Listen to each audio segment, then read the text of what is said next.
Welcome back to Let's Play Light Guy 11 Name School. I turned up the contrast a bit, so hopefully I helped. But looking at a capture card, looking at TV, looking at a capture card, looking at TV, I don't know what it is, but it looks like it has more of a old, faded look to it. Like on my TV, it's like very distinct color.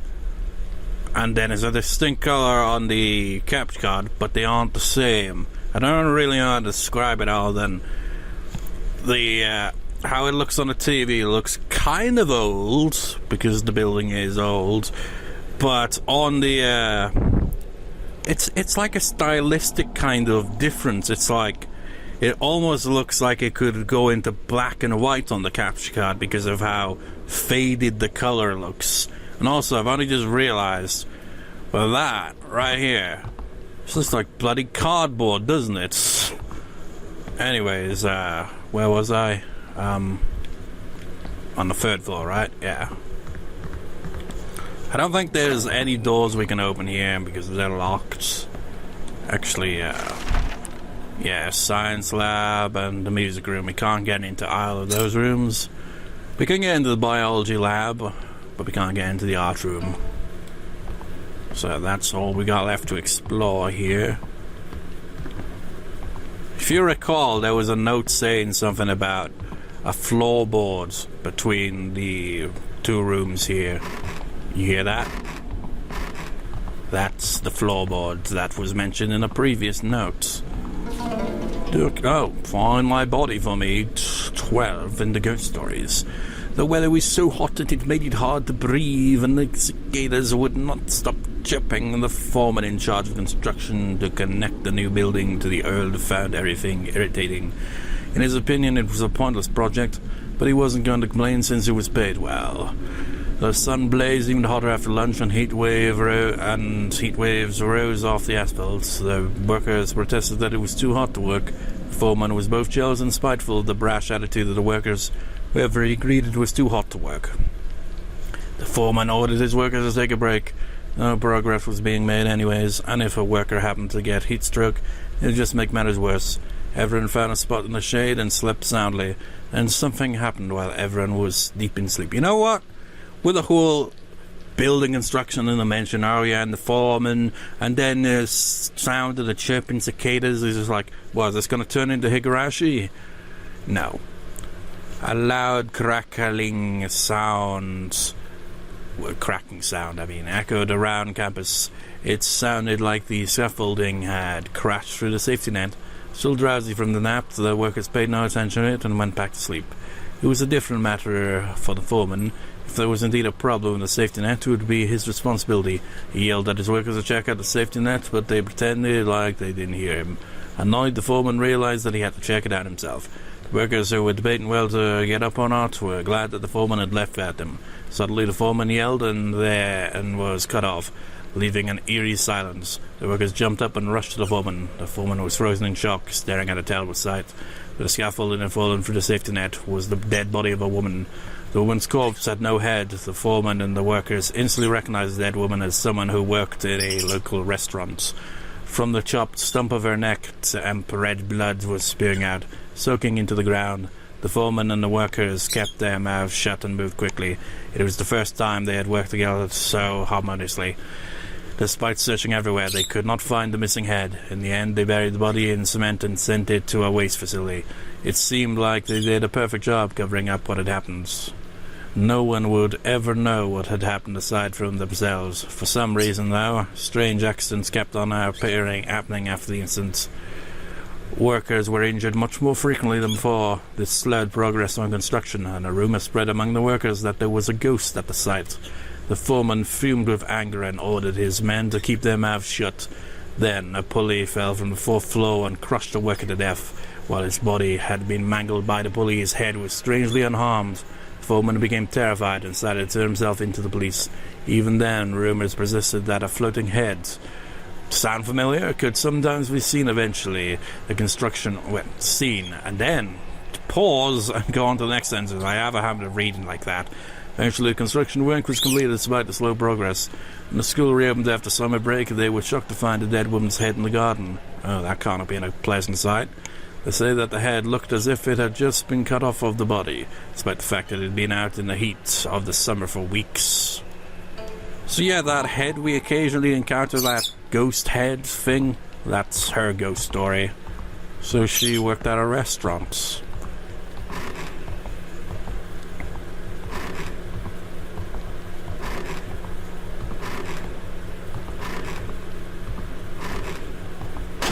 Oh, the floor's cracked. A one-sided love, a ghost story 13, Yeon's son at junior high school. Was happy to attend school lately because of the new Korean language teacher. Tall and handsome, the new teacher also had a great personality. He never yelled or got mad at his students during his lessons, and he always stayed calm. Yeon's son felt her heart race when the teacher complimented her on her writing. Teacher even noticed when she recently changed her glasses and told her that the new glasses suited her well.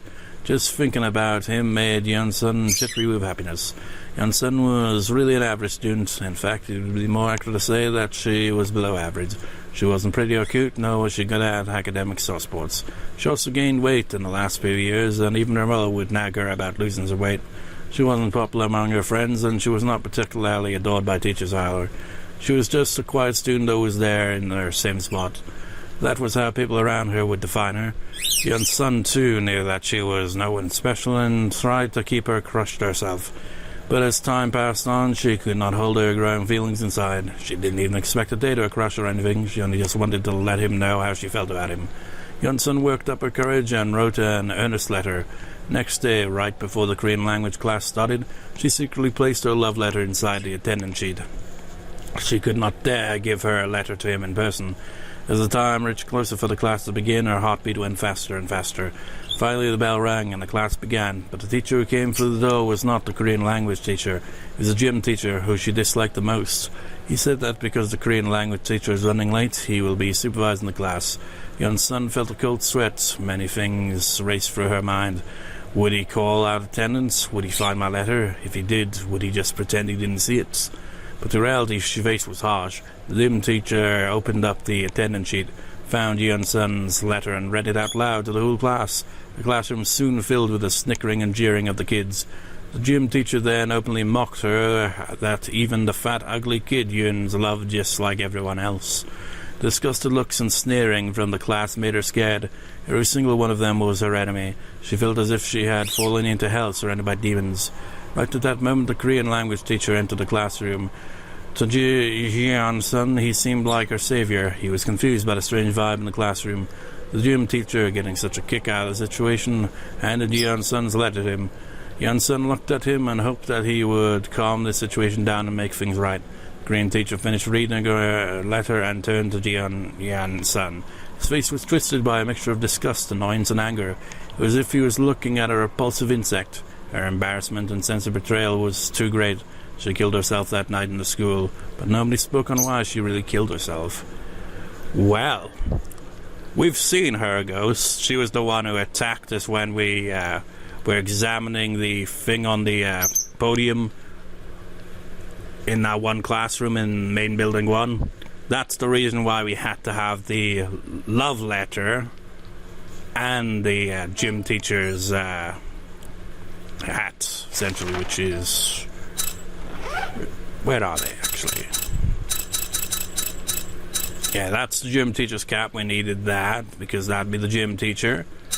And we also needed to have her love letter there. So that's that ghost and her story. Pretty tragic. Although you gotta admit that when our ghost appeared, that was a little bit goofy. It was like, blah, blah, blah, blah. What the fuck is that?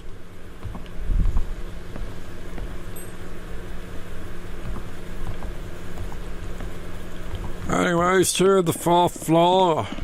We'll eventually get to continue the plot. It's just been a lot of reading lately. So the first thing is, let's see if there's anything up here. I can't remember.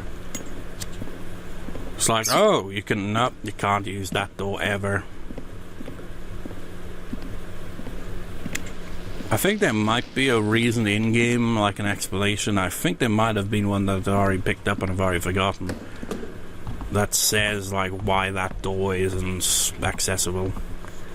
Now, well, we haven't actually used this. So let's put in... How do I do this again? Oh, you just click on it. It's just because it doesn't go to the hand thing until after that, which makes no sense. Let's buy a coffee. We don't have any coffee yet. Can of coffee. It gives you a caffeine boost, but drinking too much may lead to unhealthy side effects. You don't ever get to find any coffee outside of the machines like you do with the soy milk and the lunch boxes. Nobody's gonna leave their precious coffee lying about. We use a school coin and we obtain another one. Such is the way of the coffee. Whatever the frickin' hell that means.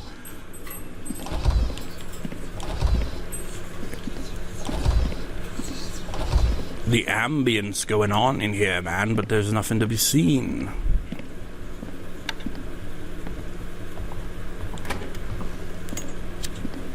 I must have missed it, because... Or maybe I did pick it up. There's like... Somewhere there's like one... There's like something on the wall in one of these. There's nothing in there. Nothing in there. Kind of think of it, I don't think there's anything on the 4th floor as far as things we can pick up.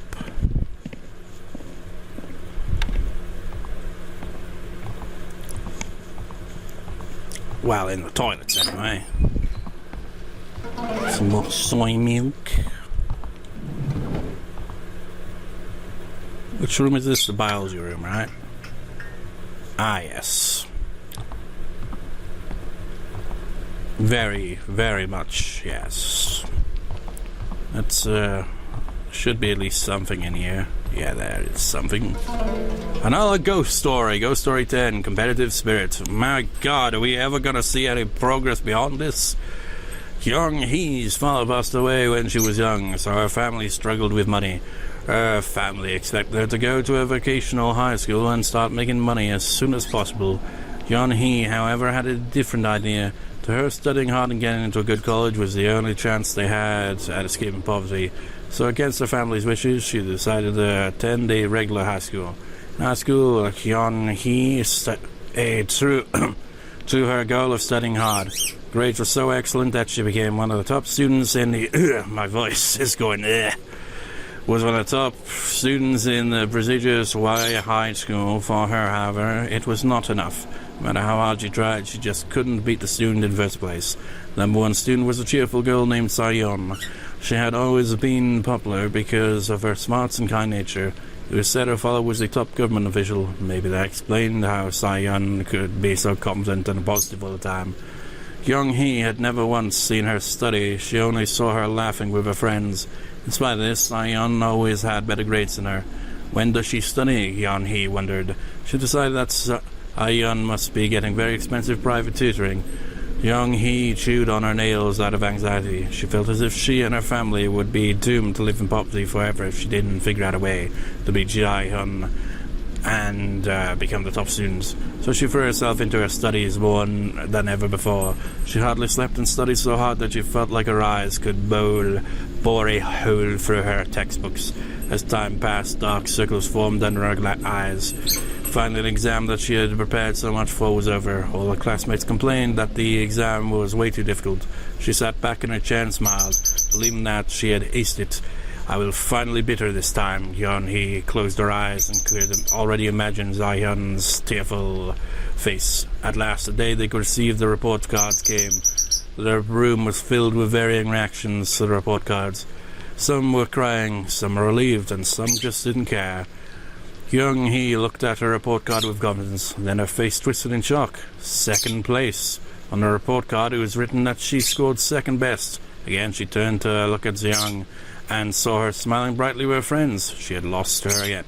What kind of school does that? Is that, I mean, this like, is that to like make it so it's more competitive? Don't just make freaking students feel like shit if they're not to like first place, man.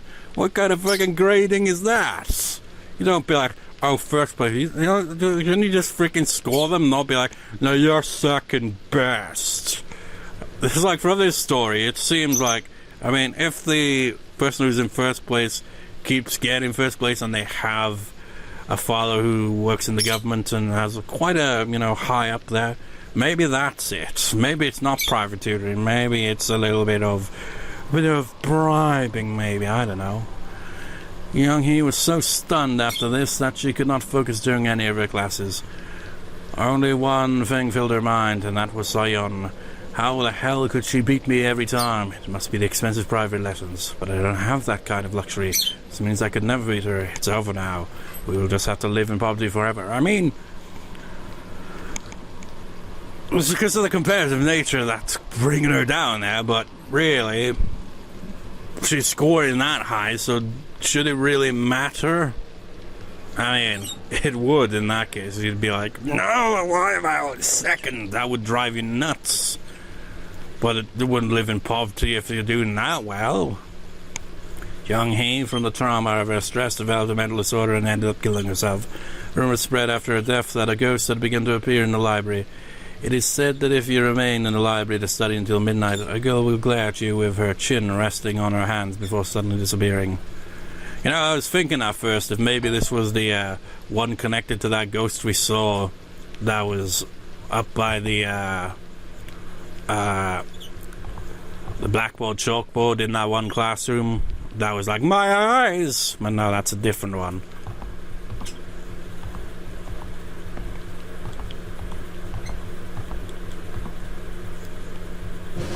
I got nothing in there.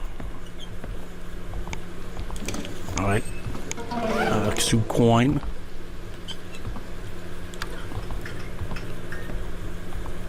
Aha! Preserved spider. A scary looking preserved spider. Even touching it is terrifying. I have that note about the spider thing. Yeah, that's connected to that. I don't think there's anything else in here.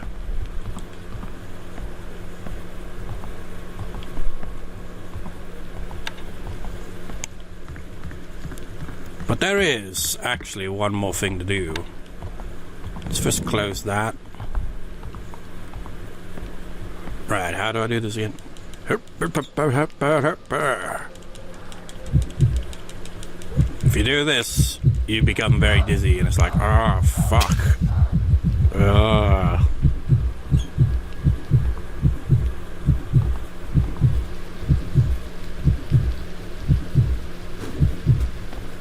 Yeah, it didn't happen. Seems to happen more on hell mode, but something was supposed to happen there, but it didn't. I'll try again some other time, I guess. I think this door, yep. Yeah, it's the art room, so it's not going to be open. Okay, now it's finally time to go to the Lost and Found. My god, this is taking forever. There's a lot of ghost story reading. It's like, after the first play for a year, I'll just pick up things and not even bother reading them if I've already read them before. So the next playthroughs after this shouldn't be quite as lengthy on the reading. Probably still take a while though, I'd imagine. Running down the hallways, looking for progress.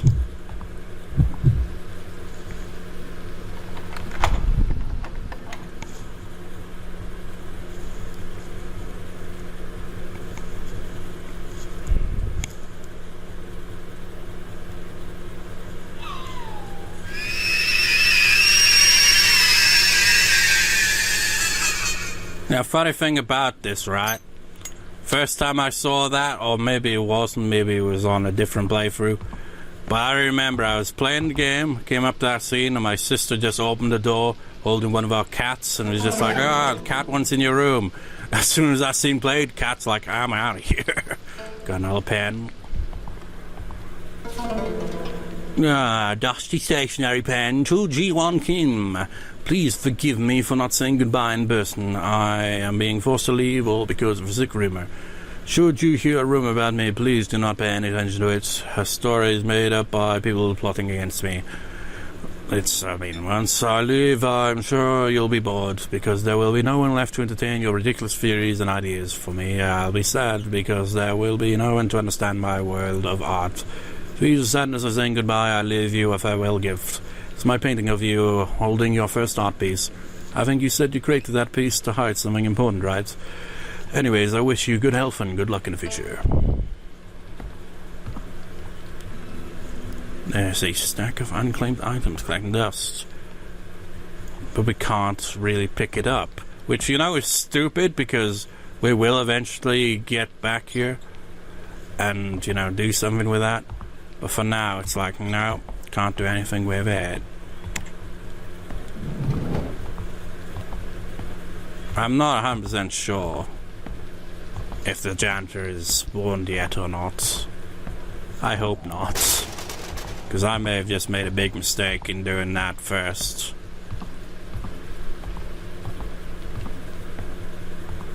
Oh god, he's here.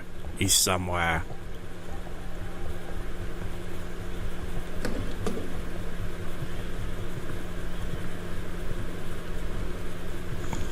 Well, oh well. Well, he clearly didn't go this way, so that's good.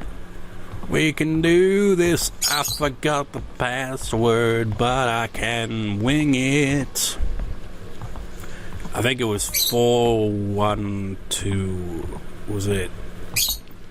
Oh, we'll get to that right here. 412. Yep. Wait, that was right? No? No, it wasn't actually. Maybe it was 4218. There we go. I unlocked it. Now we gotta be a bit more cautious because the janitor's around. Water disconnection report. The water to the main building has been disconnected due to an undetermined reason.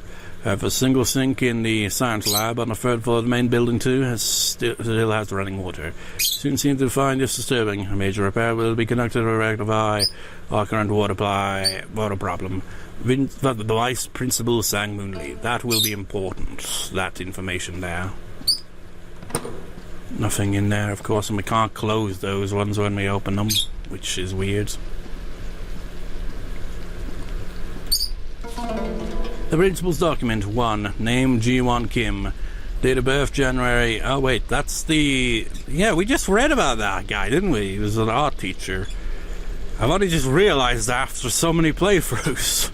Date of birth January 22nd, 1970. Gender male. Religion nothing. Subject music. Oh wait, he was a music teacher actually. And family nothing. Special note. 1. Committed suicide on school grounds in 2000s. 2. No family or friends appeared after his death. 3. Seemed antisocial and exhibited eccentric behavior from the start. 4. Created and spread rumors about a conspiracy in the school. 5. Showed some signs of paranoia. Installed a lock in the music supply room for his exclusive use and would hide the piano chair key so nobody could find it. 6. He was being closely monitored around the time of his death. Possibility of murder cannot be ruled out, but given the weight of the evidence found, it's most likely that he committed suicide. 2. Na Yong-han. Date of birth, September 23rd, 1980. Gender, female, in senior year, homeroom 11. Special notes. 1. A top student during her first 2 years, but her grades began to fall when she entered her third year. 2. The cause of her grade slipping was not found. She did not appear to be having issues at school or home. 3. She was found dead in the school, lacking any evidence for murder. Her death was ruled as a suicide by hanging. 3. Name unknown, date of birth unknown, gender female, address unconfirmed. Special note, a delusional woman who has begun wandering around the school 2 or 3 years ago. 2. Will sometimes trespass on the school grounds, but does not show any concerning behavior. Well, shouldn't that in itself be concerning behavior? 3. She may be involved with the accident 3 years ago, but there is no evidence linking her. 4. Exhibits a particular sensitivity to the alarms, fire, and security. They cause her to have seizures. All of that information is very important. Sort of. Well, yeah, it is. Nothing in there.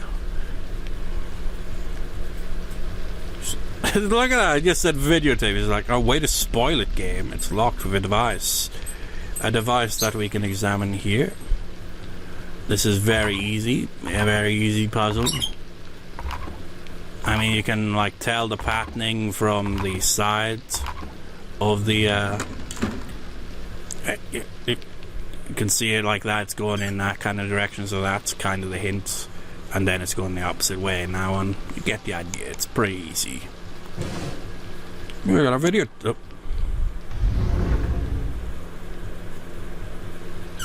We got a videotape. Videotape found in the principal's office. It has no label. This really bugs me. This was apparently in the original as well, and it has no purpose whatsoever. You think, oh, is this gonna lead to like something? No, it's literally just there. It's got no other purpose. Kind of lame. And look at that, it's spoiling what's in there. Like, why do you do that? Open it. Wooden handle. Wooden handle, a handle made of wood. It looks like it can be fitted with something to unlock a place that couldn't open before. I'm just gonna say it right here, pretty much. But remember that box in the very first area you start in the game that had a hole in it? That's what this will be for. So there's gonna be a fair bit of backtracking eventually, but not right now.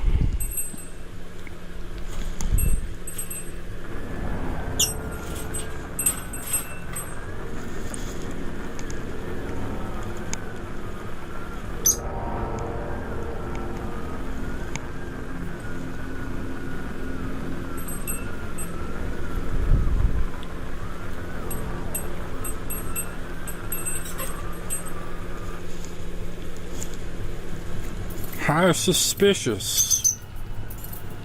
Oh yeah, if we check it at this one, actually, I don't know how that would work. I'm not going to, though, but check it a second time, you can potentially go to, wait, actually, what was it? I can't remember, it's been so long. Oh man, I can't remember. If we click on the second one. Fuck it. Oh wait. Fuck it. What's the second one? Oh.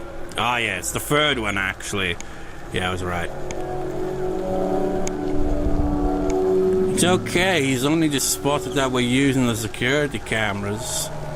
That can only be accessed in that room.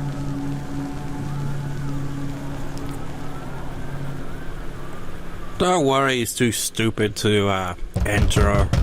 Because we can't access that one because we didn't get the other scene with the extra character, so we don't get to play as her in this scenario now. Anyways, I need to save the game because there's no way I can record 3 parts here. Take up too much space. So you know what? Oh, he hasn't noticed me.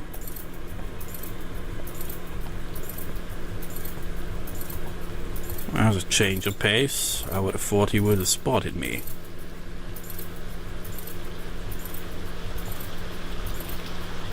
Your AI sucks today, sir.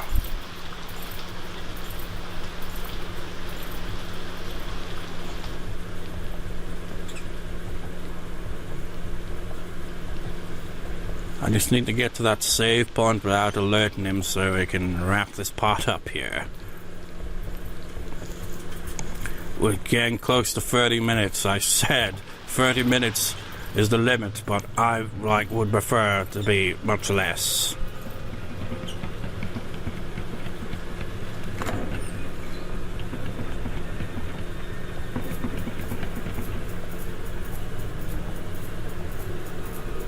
He's in the area. But I can save nonetheless.